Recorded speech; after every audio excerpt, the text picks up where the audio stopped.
So I just left camp. It's a little after 5:30 in the morning, and Charlotte and Denise are gonna stay for a little bit longer because they're hoping the sun will come out and dry their tents a bit.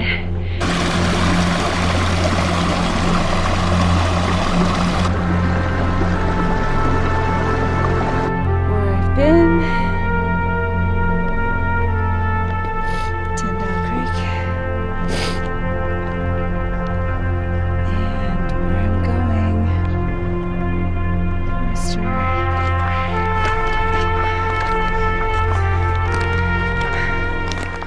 so the big problem today is weather.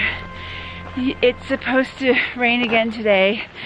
70% chance of rain by 1 o'clock is what Charlotte has someone giving her the weather reports over her Delorme. I need to get over Forester Pass, which is 13,200 feet, before the weather riles itself up. So, you know, this fun trip is kind of turning into a bit of a fight for survival here. I had a lot of condensation on my tent too last night because of all the moisture. But thankfully, my 20-year-old Sierra Designs tent did not leak, so my sleeping bag stayed dry, and I was pretty toasty warm in there with my liner and everything. So that's great, but my tent is totally moist. I shook it out as best I could, but I packed it up moist. So A, it's probably heavier, and B, I need to dry it out at some point. I don't know how many, I don't know how, if it rains again like it did yesterday at the end of the day, my tent already being moist, I don't know how if it's gonna stay dry in there or not. So it's kind of a fight against time and the weather. Look at those clouds, oh my God. Are they amazing or what? Forester, it's actually a little notch right in there.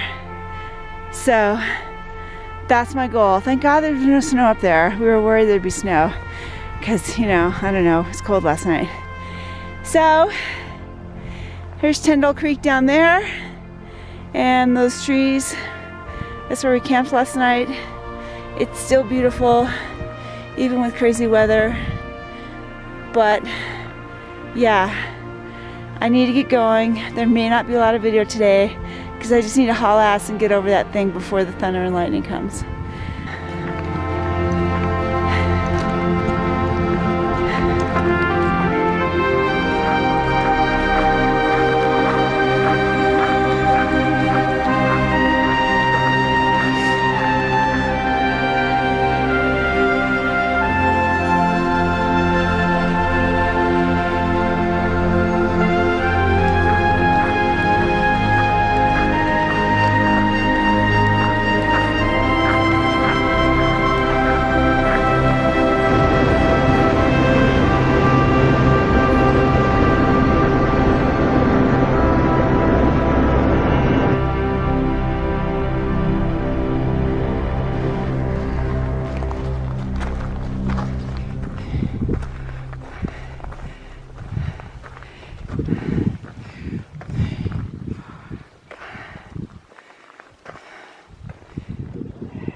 First patch of snow. Hopefully that's the last of it. Switchbacks up there. Notch Pass up there. Okay, so up the hill there. Looks like Janine and Barbara and Tom. I'm catching up, I think. Almost. It's exciting. I never catch up to anybody.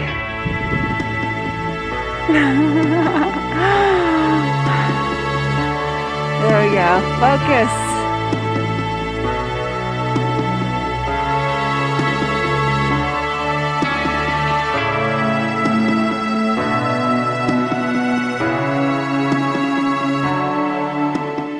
So this is the famous chute, which is famous by PCT participants because usually this trail is covered with snow, and then there's more snow down there.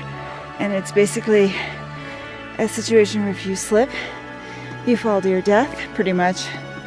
But this time of year, the chute is a piece of cake. Something I was actually counting on. Almost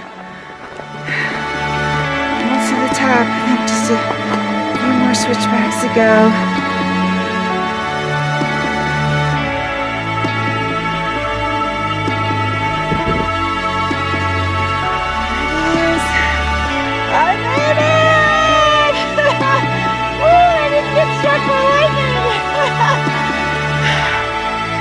Lordy, that was easier. Oh my gosh. Where did you finish? Upper Tyndall Creek, like we crossed Tyndall. Yeah. And they got up early and they're out? No. Charlotte's tent took on a bunch of water. Oh, okay. Well, it got really wet, so she wanted to kind of wait and dry it out. Oh, okay. But they're pretty fast hikers. Yeah, they are. They're worried about the weather. I was freaking out about the weather. Yes. So, yes, we were too. Her tent where'd you guys wet. camp? We camped. All right, so you see the one lake, the two lake, and then over to the right in the green meadow, there's almost like a puddle over there. Oh, you guys and came then way we came high. Up, and then if you go up a little bit from that puddle, there's kind of a little teeny plateau. And Yeah. That's where Janine found a campsite for us. Okay, so I made it to the top of Forester and I didn't get struck by lightning. Yay! And look who I found. It's Janine and Tom, who spent the night on the tarn down there, which is crazy. They got flooded, they survived. There's a bunch of people down there. I'm just gonna get the heck out of here now and go as far as I can go.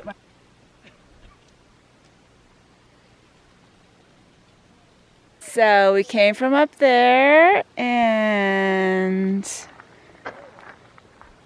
check out this panorama. Wow, we're going all the way down there. Yes, we are. Okay, we better get busy before the weather does.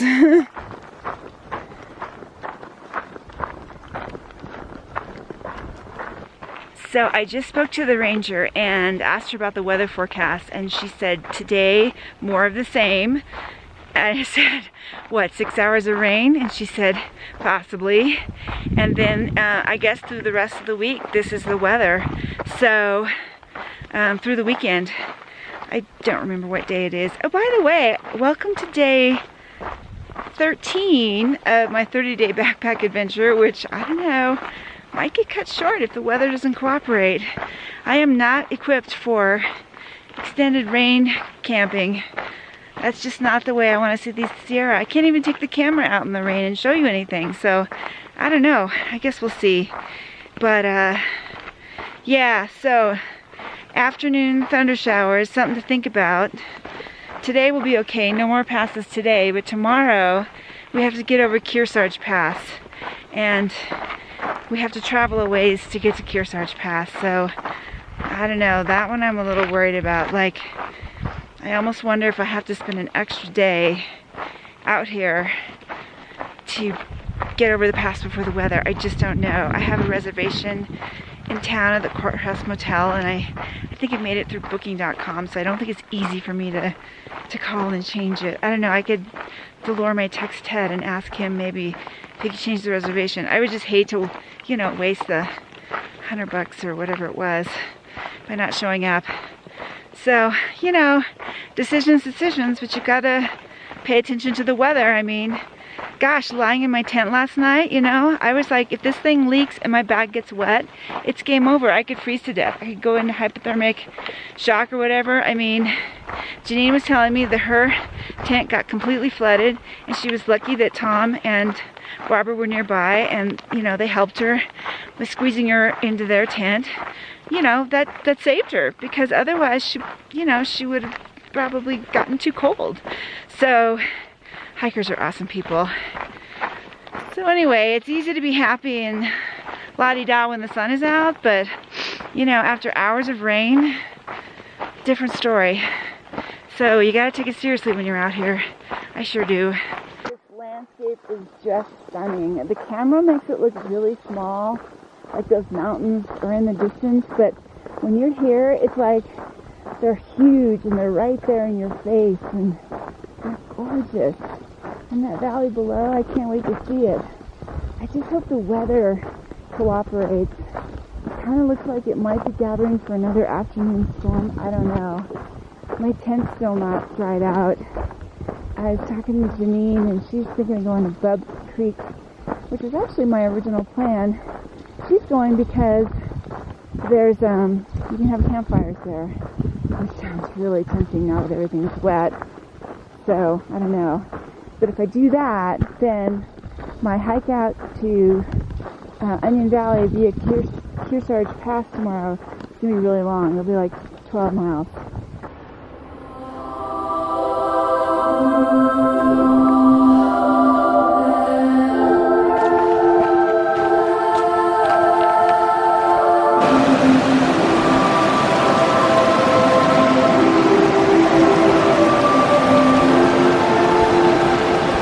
Well, coming down Forester Pass is pretty, but I think Donahue Pass in Yosemite is prettier.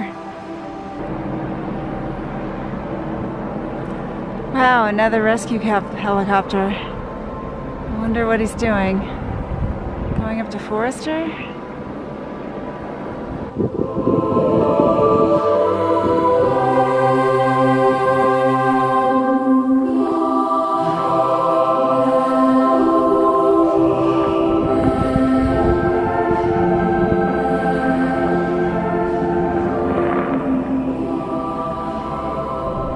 That helicopter is just hovering over there. I don't know if you can see it.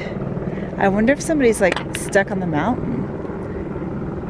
So I just saw that helicopter pick somebody off the mountainside. Like there was a guy in a bag dangling, and right now it's over there lower. I'd show you, but I'm afraid that all this attempted helicopter footage is probably getting you nothing.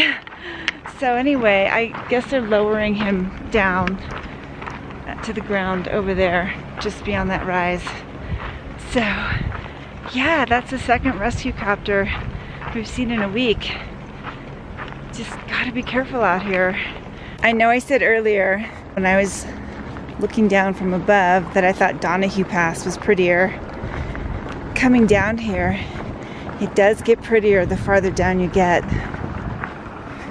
You're surrounded by these meadows and pygmy trees. Oh, I wonder if they're picking someone else off that mountain. Maybe some mountain climbing gone bad. Anyway, meadows, flowers, really just dramatic granite cliffs and a waterfall. It's beautiful out here. I'm always too late with the camera. I don't know if you can see that guy dangling at the end of the string there. Rope, I guess it's a rope.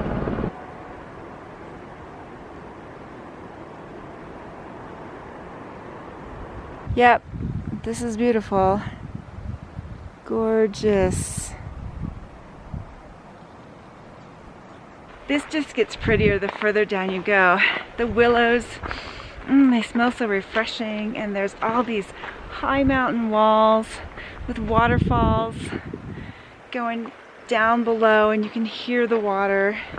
And now we're starting to get some more flowers like lupin, and it's just gorgeous.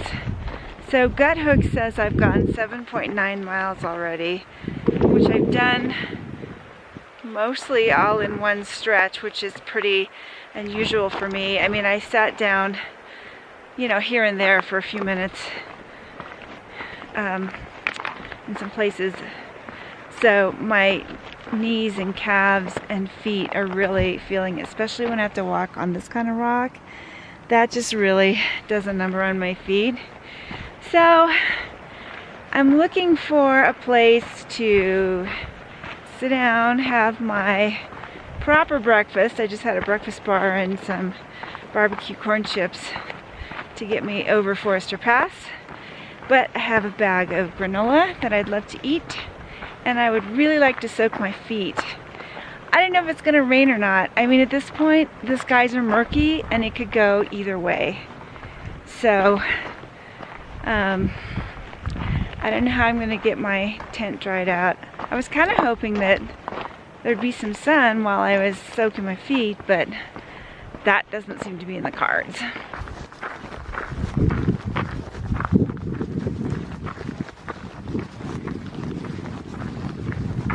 So after 8 miles, it's time for a little foot therapy. Check out this cute spot. There's like a little stream. And then there's the trail, and then there's this beautiful scene above the trail. And then there's more beautiful stuff, and then this beautiful alpine meadow. It's so perfect. There are my trusty shoes. And look at this. It's just such the perfect sit spot. Even have the perfect rock to sit on. Didn't have to use the sea rest. There goes Salsa and Tutu. They caught up. And they're gonna go on ahead and find camp because I just cannot keep up with those girls. They have long strides. Log crossing, a little shaky, not too bad. So I'm on the last couple miles of a 12-mile stretch, which is a really big day for me. My calves hurt, my knees hurt a little, my feet are achy. There's, I don't know, some rubbing going on, but I don't think it's blisters. I don't know, I guess we'll find out. Anyway, I happened to pass Denise and Charla again at a creek crossing. I think Denise was looking for a better way, and so I just went on ahead. I told Charla I was going on ahead because I knew they'd catch up with me anyway. So we're gonna stick with the plan of going to Upper Vidette Meadows, and I just saw Rich, who's this cool guy we camped next to last night, and he had a map handy so that he could, oh man, I just see a pretty stream. I might have to stop and take a picture. Anyway, so he helped me figure out that I'm on the right track and that I'll be there soon. So I am looking forward to hopefully a hot meal, laying down in my tent, putting my feet up, and better weather tomorrow. Please cross your fingers, even though this will have happened by the time you see it. So we have an awesome fire going, thanks to Janine. And it's dinner by the fire with the girls. So nice after last night's rainy, wet craziness. Sorry, when I get tired, I just don't make a lot of sense, so forgive me. And I hope I don't have Fritos in my teeth.